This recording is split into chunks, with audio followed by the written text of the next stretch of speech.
Here we are again for another edition of the Weekly Driver podcast. I'm Bruce Aldrich, and on the phone with me today is my colleague, James Rea. James, how you doing? Good, Bruce. Hi. Thanks. Thanks for that. It's nice to talk to a friend while we're traveling. And this week, as I've done for 14 years now, I'm covering the Tour of California bike race, the Amgen Tour of California. It's the largest bicycle race we have in the United States. And it has a lot of Tour de France world champion guys in it. And it also this year has a surprising team. It's a national team, and there's one veteran rider, and there's 6 young guys, all 24 years and younger. But, with a bike race, people have to get around. So it ties into our world of cars because I'm driving a nice Volkswagen Jetta GLI. And also there's probably 100 or 200 other vehicles in what they call the caravan that travels with the bike race. We started in Sacramento last Sunday. The race went to South Lake Tahoe. It's progressed a few days, and now I'm just taking a little bit of a break in Soledad on my way to Morro Bay. Wow. Yeah, I think a lot of people don't realize, as you call it, the caravan, how many motor vehicles are involved in a bike race. You've got not only the crew logistics and getting bikes here and there and the bike riders around when they're not racing, but all the CHP and police, the motorcades, it's unbelievable. Yeah, it is. Thanks for reminding me of that. In addition to all the teams having cars, usually each team has 2 team cars that support the riders with spare bikes and spare parts and water bottles, and they have to kind of weave through the progression of cyclists. But just as you mentioned, there's the CHP in every different jurisdiction, local police, and then the teams also have either some of them have this week a Sprinter, the Mercedes-Benz, a bike, automobile like that. Well, some of them have motorhomes, depending upon maybe they're a big European team. So it when you see it going down the road, it's I don't want to say it's a mile of stuff, but it's a long progression of cars and vehicles that are ahead of the riders, and then a long procession of vehicles kind of who mix in with the riders if needed. And then there's a whole bunch of vehicles behind the group, including what's called the broom wagon, which is the traditional last vehicle that has they put brooms behind it. They have fun with it. It cleans up, theoretically it cleans up the back of the road with stuff's been dropped, or mostly it just signifies the end of the race. And you don't want to be caught by the broom truck. No. You don't want to have to jump, whether you're a rider or anybody else who gets in a bad way. You don't want to be relegated to the broom wagon. It does happen from time to time, but it's more tradition, and it's just part of the fun part of bicycle racing that people don't sometimes see. But it's one of the great traditions, like the Lantern Rouge, the Red Lantern that the last rider gets. These traditions go back more than 100 years in bike racing. Yes, and you've got a VW that you're driving. It's a Jetta GLI, I believe, a 228 horsepower turbo motored Jetta. How's it ride? Oh my gosh, we both been doing reviews for a long time and talked about it on our podcast, but I think you and I are both in agreement that Volkswagen, despite some of its issues in recent years, with the diesel, that this car just goes into the big plus area of Volkswagen. A lot of car for the money. It's a $31,000 car with a bunch of extras, and it just scoots along quite well. It's not super fast, but it's got that speed when you need it, the authority to pass cars and to turn on the road, and its maneuverability is quite nice. It's a 4-door with kind of a little bit of sports car leanings, although it's a sedan.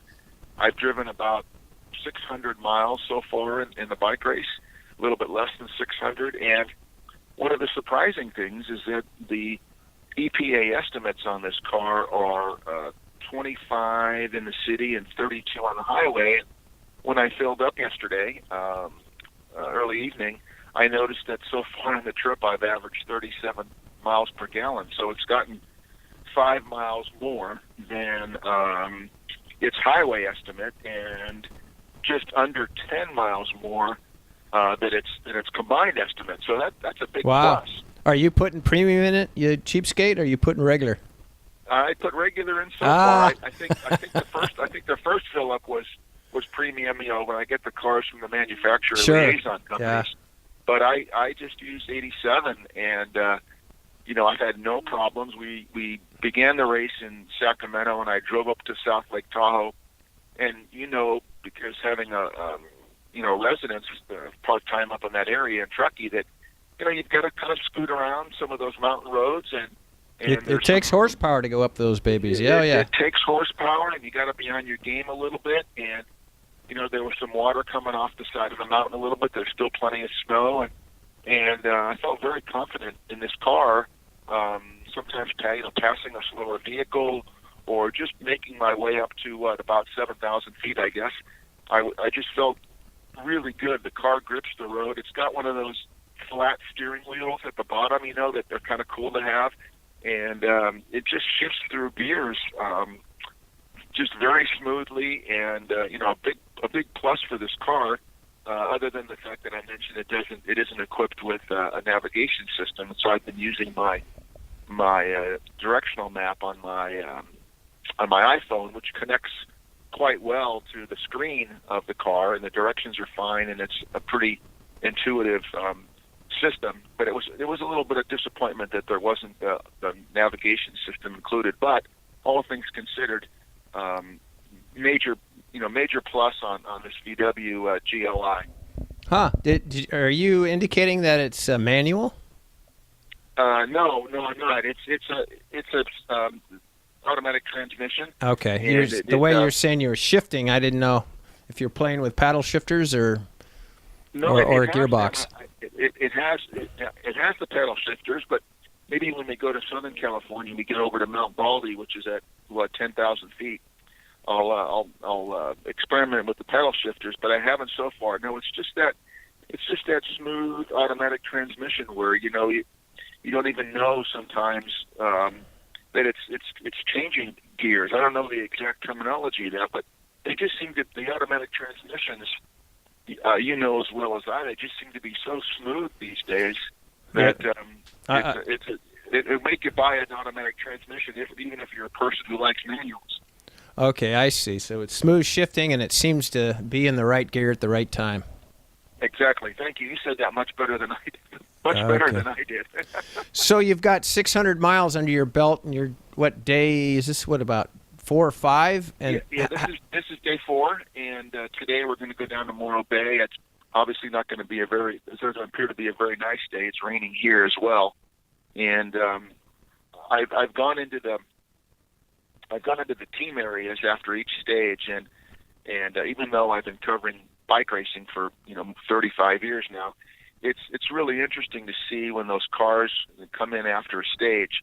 There have been a couple of accidents, fender benders, scrapes on the road, and to see all the different team cars. For example, this year the new team in the event is a new U.S. national team. What they've done is they've gotten a permission to have 7 riders come from their trade teams, 4 different trade teams, to compete as a national team, and USA Cycling hasn't done that in the race since 2007. So they've got 1 veteran guy and 6 guys 24 and under, and the team negotiated a deal with Volvo. So they have these 2 V60 station wagons that I was talking to the team director. There's 2 team directors, Michael Creed and Michael Sayers, and Sayers is the head team director, and he's a big car guy, and he got in this car and he was telling me, typical Volvo, they're Swedish cars. They're obviously owned by a Chinese company now, but they're still made in Sweden, and he said it's just a beautiful driving car. You're on the mountain roads. The car is heavy, but it's winding its way, and it's wide enough and long enough. They're carrying all the team bikes, so it isn't like sometimes the teams get smaller cars where the bikes kind of look awkward on the top of the car. This is just surprisingly large wagon, and yet it's slick and it's going really well through the mountains. So they've got this nice new deal with Volvo to help the national team. Oh, that sounds like a great deal. Yeah, Volvos are very distinctive inside. You know, they don't look like the German cars or Japanese or American. They got their own look. And they are a great look. They are a nice driving car. But so these S60s were like 4 or 5 bikes on each one? Yeah, I think if I said S, I meant V. So it's the V. V60. Oh, okay. Yeah, the V is in victory, and they've got 4 or 5 extra bikes, and in the back, they're just stockpiled with supplies for the team. Food that they give in their feed bags when they get to the feed zones, bunch of extra water bottles, some extra wheels, whatever they might need, mechanics tools, you name it, they've got it in those cars, and they pretty much have to be a bike shop on the road if need be. Like the other day, up to Lake Tahoe, one of the guys in the race who I had never met before, his name is Travis McCabe, and he finished second to Peter Sagan in stage 1, and then going up to South Lake Tahoe, he was in the first group, not the breakaway, but the first group, and then he flatted with about a couple of miles to go, and the team car kind of shot by him because the finish was pretty chaotic, but he was able to get a new bike and got caught up to the group and finished without losing too much time, but it took him quite a bit of energy to get back up to that group. So the race cars, the team cars, could be prepared for almost anything, but there could be a situation where they have to scoot around 15 guys, or a police car's coming by, or there's a cyclist in the road. So they never know if they're going to quite be able to help at certain moments. But oftentimes you just, they'll get a call that maybe on a sad note, a rider's down somewhere. They crashed into a cattle guard or whatever it is, or they flatted, and you just see these cars scoot out of the group and just fly down the road to get to a rider, and they have to do it all with permission, and they have to do it safely. And you've been to the Tour de France with me, and you've been to other bike races. It's sometimes you just see these cars whipping around these corners, and it looks like they're going on 2 wheels. But the drivers are all, for the most part, pretty skilled. Well, I don't know how skilled they are, but you're right. It looks like chaos. Those team cars got to be the most dangerous things out there on the course. Yeah, it's pretty. They've sometimes in pretty drastic situations.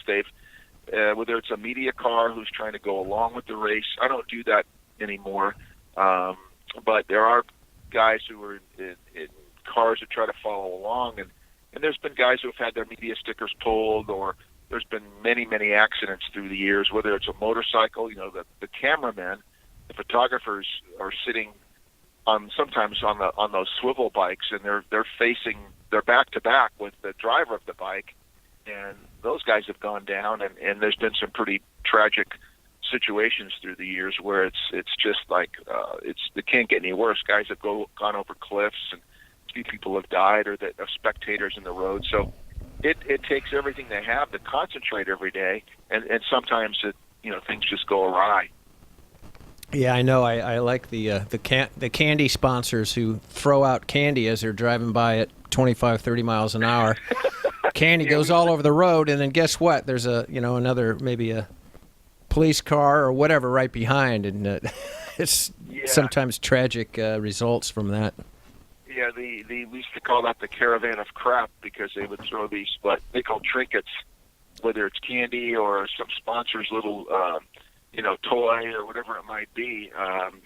Sometimes it used to be just paper, and it would get everywhere, and it could get on somebody's windshield, or somebody would jump at the last second from the spectators to get something that's worth a nickel and put their life at risk. But it is to me it's really ironic. I don't even know if ironic. It's quite a dichotomy to see people in these guys who are the best endurance athletes in the world putting in all this effort on their bike, and they're all perfectly fit, and they're all doing great, and yet we have to rely on cars to get from start to finish. In the old days, I could go on here a bit, but the press that was covering the Tour de France way back in the day would ride their bikes. And they had to be pretty fit. You had to be pretty fit to be a journalist. But they wouldn't do every stage, and maybe they'd go on train transfers. But sometimes they'd ride their bikes and try to cover the event as best they could. Now the press is a little older and a little heavier around the waist, and they're sitting there eating free food at the finish line when the riders come in. Is that right? Are you telling me a personal giving me a personal dig there? It happens to be absolutely true, but I did talk to a guy. There's a guy here from one of the cycling magazines. His name is Edward, and real good guy. He's writing this big piece about the cycling culture in Northern California, and he interviewed me the other day. Ed Pickering is his name, and we were talking about Davis, with all the bikes in Davis. We were talking about Sacramento and how many times tours come there. But he's a pretty good marathon runner. He told me he was trying for a very long time to break 3 hours, and he ran the Yorkshire, I believe it was the Yorkshire Marathon, and he did it. I think he said 2:53. So he looks pretty good. He's younger than us old guys, but I thought, man, that's good. He says, well, yeah, now that I broke 3, now I want to break 2:50. So there are people in the media of cycling who, ride their bikes. There are people who run, but there's a fair share of us who maybe used to do that and kind of maybe only do it a few times a week. And you're right, it's gotten a little soft around the middle. So what kind of cars, you mentioned Sprinter vans are important to some of the teams. You got those V60 Volvos, or what are some of the other team cars? Well, the race sponsor is Lexus, so I do a lot of Lexus SUVs, some sedans, and they have VIP stickers on them. They have let's see, there's one sticker that's kind of funny. It says something like important staff. Or there's a funny sticker like important staff as opposed to the unimportant staff. Right. That says here at the bike race. So the team directors, the commissaires of the race, Lexus has provided those vehicles, the last several years at least as the race sponsor. And individual teams. There was a team a few years ago that swung a deal with Porsche and had panoramas at the race. Panamera? That was pretty. Panamera. What did I said Panamera. Panamera. Uh-huh. And that lasted. It was just a 1-year deal. But the sponsors of the teams, the marketing department goes out and tries to find these sponsors. So, 1 year you might see, like this year, you might see Volvo, which is great, and then next year or maybe this year, you might see Subaru, or you might see of all things Cadillac or Ford. If they swing a deal, then that company gets on TV, lots of exposure, and I don't know any of the particulars of how it works financially, but it's pretty good because the race has network television, and the cars get some good TV exposure, and they might do some community outreach. They might take a cyclist or two to a school in one of the team cars. So sure, on some level, it must work for the manufacturers to sponsor events. And maybe they'll do it for a season and other races. Maybe they'll only do it for big races. I'm not quite sure about how it works for all the different teams. The Weekly Driver podcast gets support from AmericanTrucks.com. Visit www.americantrucks.com. 200 to 300 in the Caravan? Yeah. With all the police jurisdictions, and you check into a hotel, and if you're staying at the same place where the CHP or the local guys are staying, you see all of the motorcycles lined up side by side in front of the hotel. Sure. And then I forgot there's they have to have these rental companies that like U-Haul and others that break down the stages, break down the equipment at the finish, provide all those kinds of auxiliary stuff during the race. So you pull into a hotel and there might be all the team vehicles, maybe 10 or so different U-Haul type trucks that have to go. They go in the middle of the night. Whenever those guys go, they go at a different time than the race goes because they have to be there early and they break down late. So yeah. you can leave us. Each city, it's like setting up the circus, Yeah, and sometimes it's a funny thing. You'll look to see how do I get from point A to point B, and it says turn left on Main Street, and you go down Main Street. Main Street's blocked off because there's 20 U-Haul trucks in the middle of the street. The guy will direct you some other way. So sometimes you can't even leave a town the way you want to leave it because they're still breaking down a race, which of course they have to do, and they have a right to be there and everything. But then you just have to say, well, I'll find another way, and I'll go 3 blocks over this way and 4 blocks over this way, and I'll find my way, which I've gotten used to over the years. But sometimes there's a backup of traffic, and people who live in a certain city sometimes don't. Everybody seems to like that the race is in town, but sometimes there's some older people or some younger people who don't understand that, once a year they're going to have a bike race, and they're not very happy because they can't get to Starbucks or they can't get to the grocery store for a few hours. And sometimes you see a few little race tempers, but the police take care of that. They Sure. come straight. I remember at one point you were considering using a fully electric vehicle to run the tour route. Do you, as you're halfway through, do you think that would be feasible yet? I think so. I did that hydrogen car last year at the Truck California. I had the Honda. What was it? Clarity? Honda Clarity. Thank you. I'm a little foggy this morning, but I had the Clarity, and I loved it. I loved going in the HOV lane when you could. I loved kind of mapping out. You had to be kind of diligent in mapping out where the stations were located, and of course, I got very specific instructions from Honda, and the engineer was great.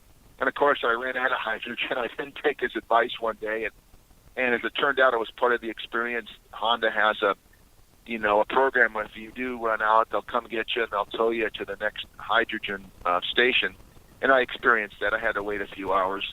But if I could, I would have liked, and maybe next year or some other bike race, I would like that experience of taking a fully electric car. As you know, I had the Nissan Leaf extended range. What was that? Maybe about a month ago, and I just thought that car was the real deal with all the extras, all the incentives there are with that car. It seems like quite a reasonable car for the money once you start getting the rebates from various municipalities, and you get some rebate from the federal government. You get one from the state of California, so it's quite a deal. But yeah, that's a good point. I would love to negotiate that and write about it every day. Where I recharged, how it went. Is it feasible? Is it feasible that the average person could be won over by an electric car? Because as you know, the sales of the cars, while everybody likes to talk about them, it's still a pretty low number of how it's influenced the industry. Well, we were really impressed with that new extended range Leaf. It had the one pedal driving, so you don't ever have to use the brakes. That was kind of an interesting feature, and it really worked well. It was easy to get used to, and I thought it was great. And it was just amazing how fast that thing was.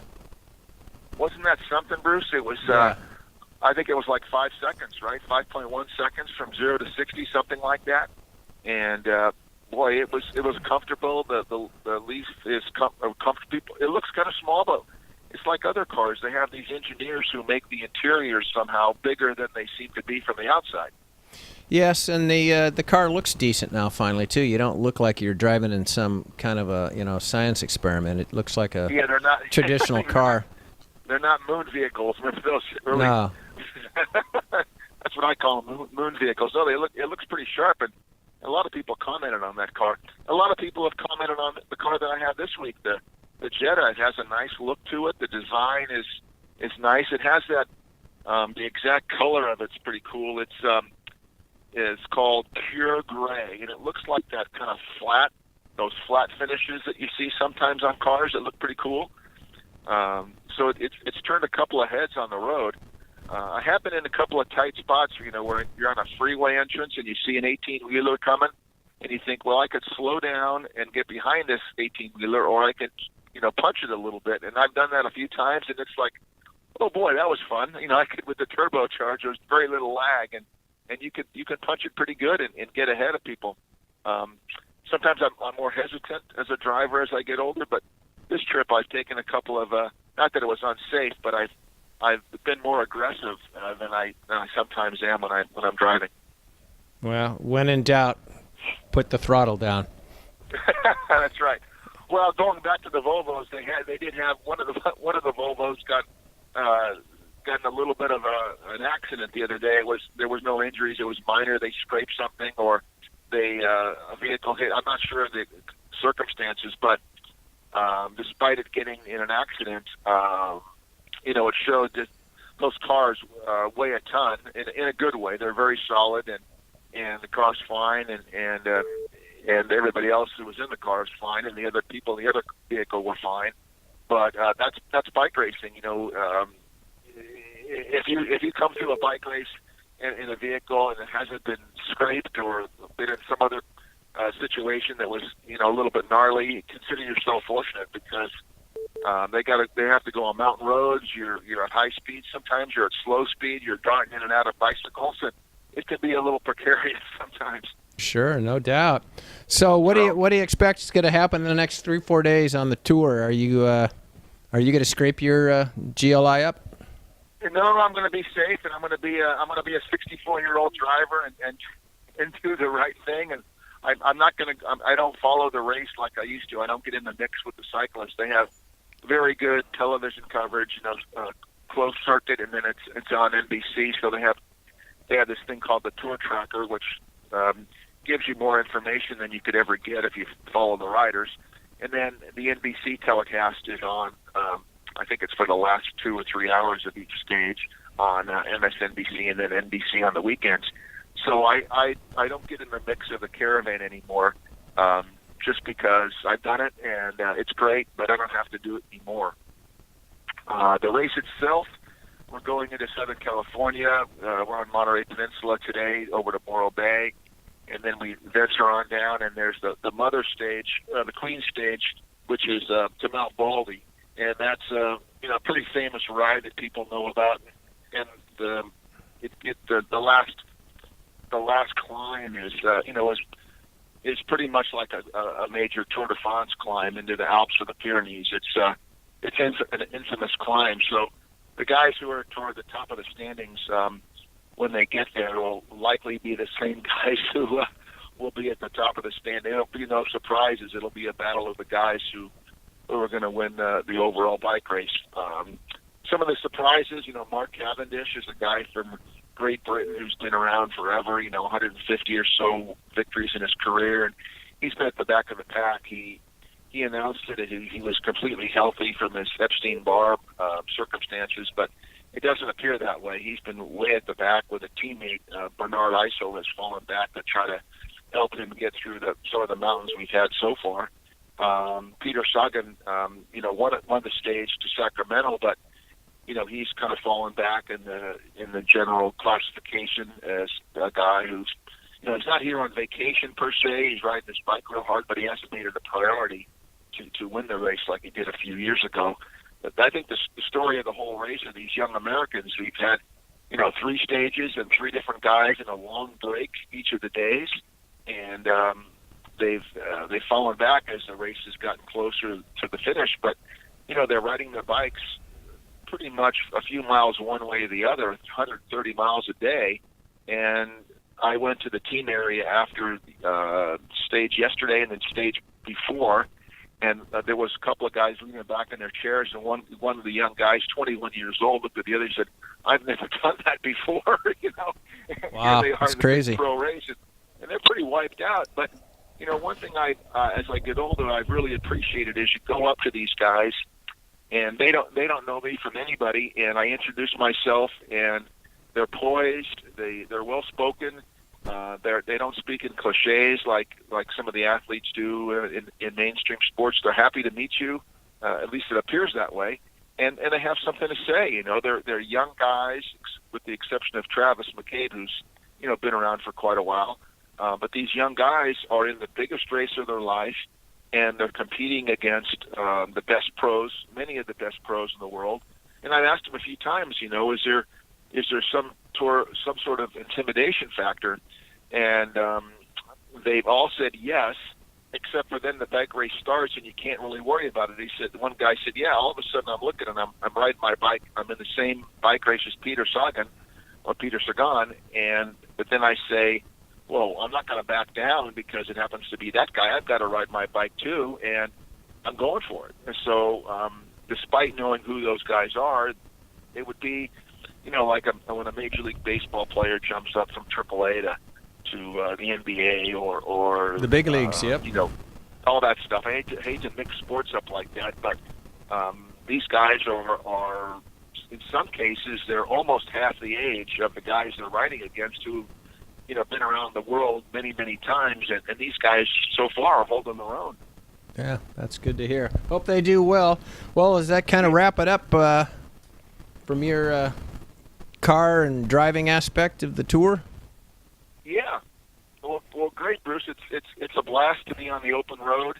The Volkswagen is going great. The Jetta, you and I have driven them through the years, and other Volkswagens. I'm a big fan of it, and I think that despite all the diesel problems that they've had in the recent years, Volkswagen's still a pretty good value for what you get. You get a sedan that's got the sports car personality, which I really appreciate. Sure. Yeah, they do. They are still into driving is their thing. Yeah. All right. Well, very good. Hey, I sure appreciate talking to you. Yeah, likewise, Bruce. We'll catch up soon for the next episode. So thanks for being available today, and it was fun to kind of give an assessment of the race so far. I always have this is my 14th year on this race, and I've had all different kinds of vehicles through the years, and it's just a good chance for me to get out on the open road and experience driving.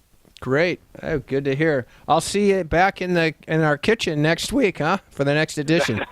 In our kitchen studio. That'll yes, be great. I'm in the bed. All right, Bruce. All right, yeah, take it easy. Bye. Okay, you too. Bye-bye. Bye. The Weekly Driver podcast gets support from AmericanMuscle.com, your late model Mustang and F-150 authority, bringing you the hottest products and top-notch customer service for over a decade. No one makes it easier to modify your ride. Visit AmericanMuscle.com today